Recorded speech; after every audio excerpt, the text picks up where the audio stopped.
C'est un sujet de société récurrent et ô combien d'actualité en cette période électorale. Les infos en bref s'ouvrent sur l'égalité femmes-hommes qui était à l'honneur lundi dernier à l'INSPE d'Épinal, l'Institut national supérieur du professorat et de l'éducation, à l'occasion de la remise des prix de la première édition du concours Une affiche pour l'égalité.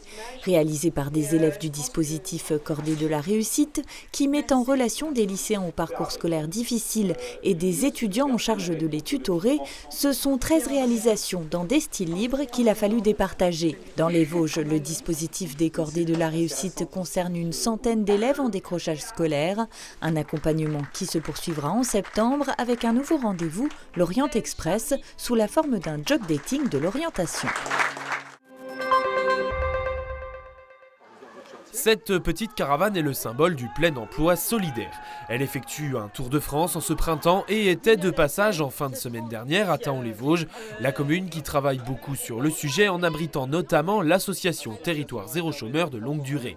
Message principal, financer un maximum les ELPE, les entreprises de lutte contre la privation d'emploi. Elles sont 6380 à ce jour et emploient plus de 300 000 personnes. Étape après étape, la caravane entend écrire le récit des invisibles au travers de témoignages de personnes sorties des écrans radars de l'accès au travail. Un salaire plutôt que des allocations, un slogan qui résume bien la philosophie de cette initiative. Le Tour de France s'achèvera le 28 juin à Paris. Peut-être les avez-vous déjà vus, 3 loups qui trônent depuis décembre dernier sur le rond-point à l'entrée de Châtenois. Une référence à la légende médiévale castilienne de la chasse de Thierry le Vaillant, taillée dans la pierre par Christophe Jeanblanc.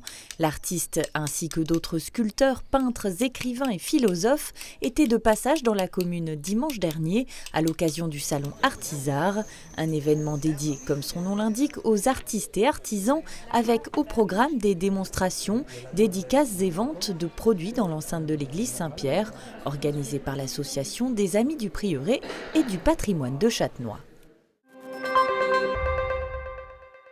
Vous courez pour nos blessés, pour les familles, pour tous les gens qui ont donné leur sang, voire leur vie pour leur pays en opération. Le rendez-vous n'avait plus eu lieu depuis la crise du Covid. Sous le patronage de l'ex-biathlète Estelle Mougel, retour dimanche dernier à Épinal de la Tirailleur, course solidaire et grand public organisée par le 1er régiment de tirailleurs d'Épinal.